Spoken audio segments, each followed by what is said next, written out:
I tried. I really, really did. I tried to watch Attack of the Clones with an open mind, giving it the same benefit of the doubt that I gave The Phantom Menace. But this movie is a complete mess. Looking at it critically, it fails on almost every level, and to such an extent that I didn't even want to finish it. Given how much is wrong with this movie, I've decided to confine myself to one of its most egregious mistakes, that of Anakin Skywalker and his portrayal in this film. There's an entire documentary's worth of material on what's wrong with this film, but for the sake of this video's runtime, that's all we'll be touching on.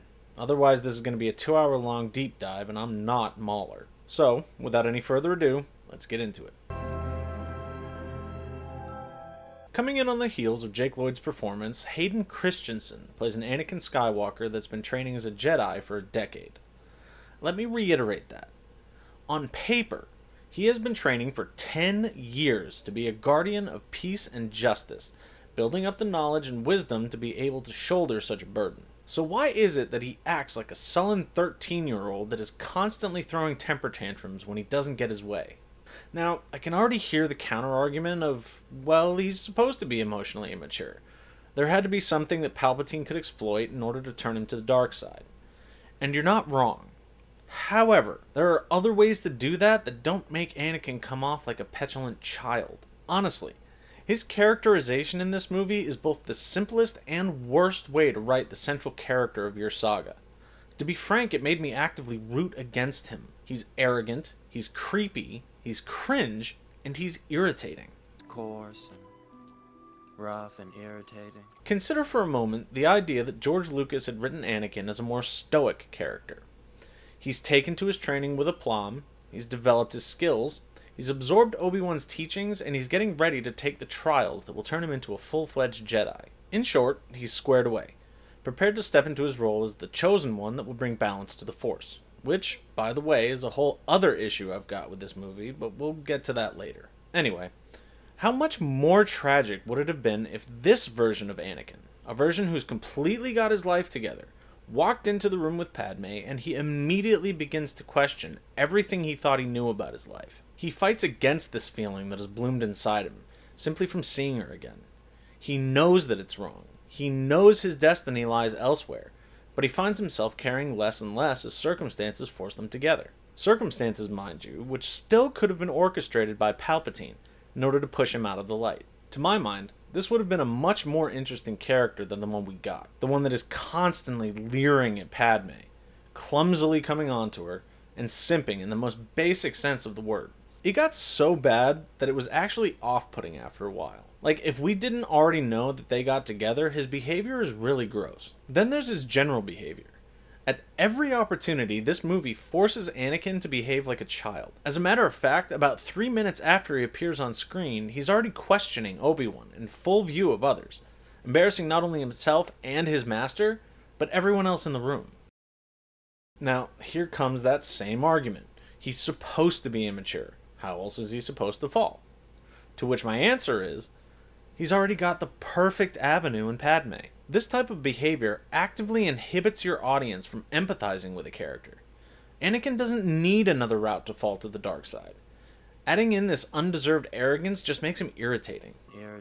If they had confined his route to the dark side to simply his love for Padme and the twins, it would have hit that much harder in the end. This track is doubly effective when taking into consideration the fact that love is eventually what saves him. By using only love, an emotion that is intrinsic to the Jedi and their philosophies, to break down the greatest of their order, the chosen one, your emotional impact is magnified exponentially. As it stands, I watched the movie and was like, well, yeah, of course he's gonna fall to the dark side. He's kind of a prick.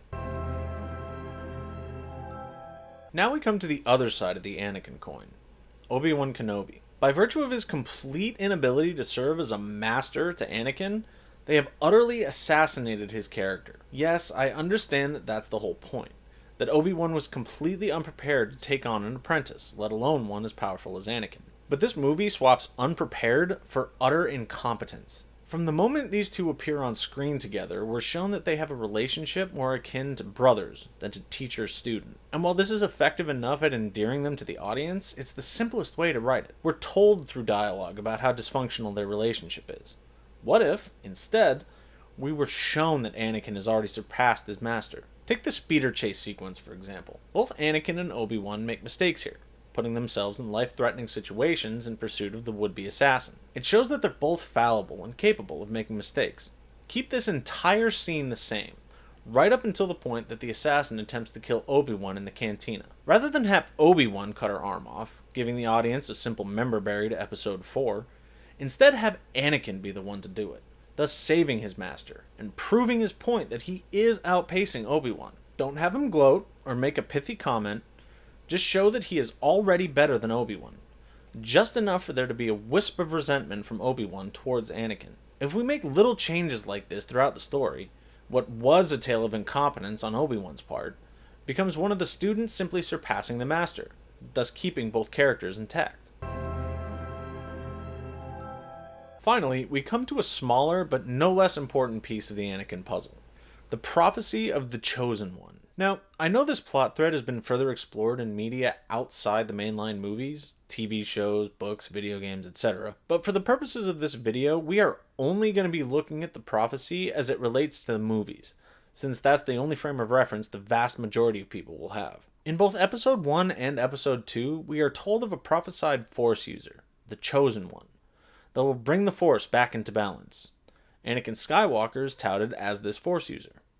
Pretty simple so far, right? Well, let's actually examine this prophecy, based on the context of the Star Wars universe as we know it in the prequel trilogy. The Jedi are currently in power, and have been for 1,000 years, since the destruction of the Sith.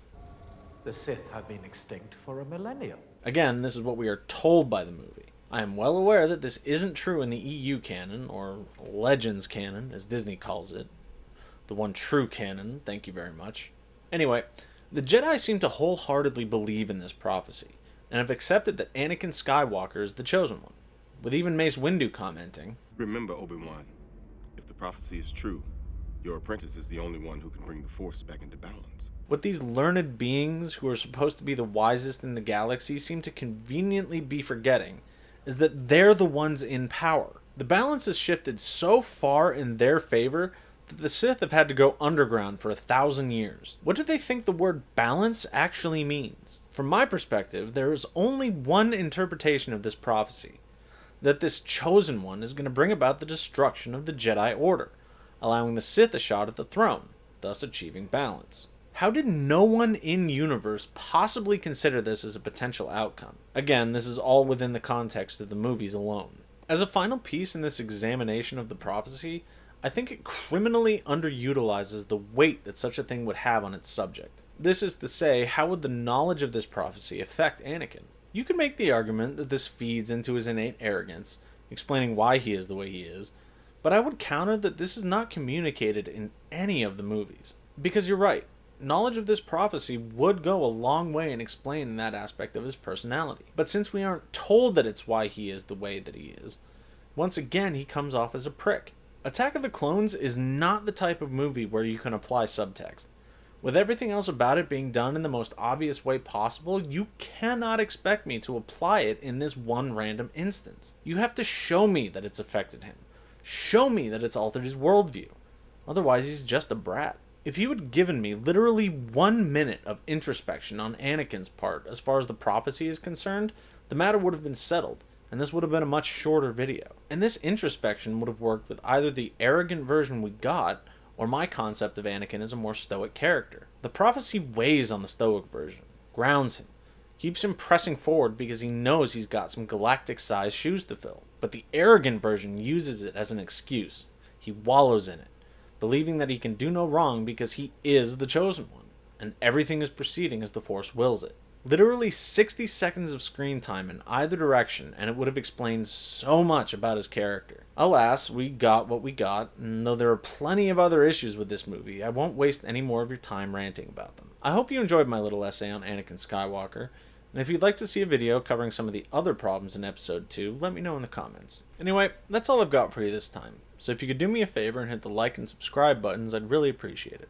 Every bit really helps me out. Also, go ahead and check out the other videos on my channel, or hit up my website to see my blog and maybe buy one of my books on Amazon. Thanks very much for watching, and I'll see you on the next one.